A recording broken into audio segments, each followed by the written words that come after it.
वन्दन्ति तव वेङ्कट सुप्रभातम् ब्रह्मादयः सुरवराः समहर्षयस्ते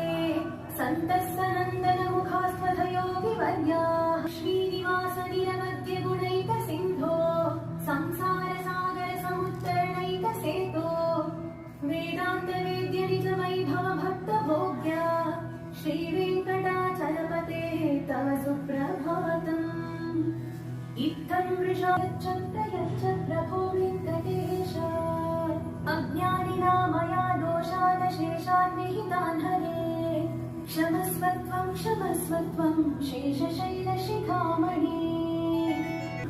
श्रीमन्कृपाजलनिधे कृत सर्वलोक सर्वज्ञ शक्तनतवत्सल सर्वशेषिन् स्वामिं सुशील सुरभाषित पारिजात श्रीवे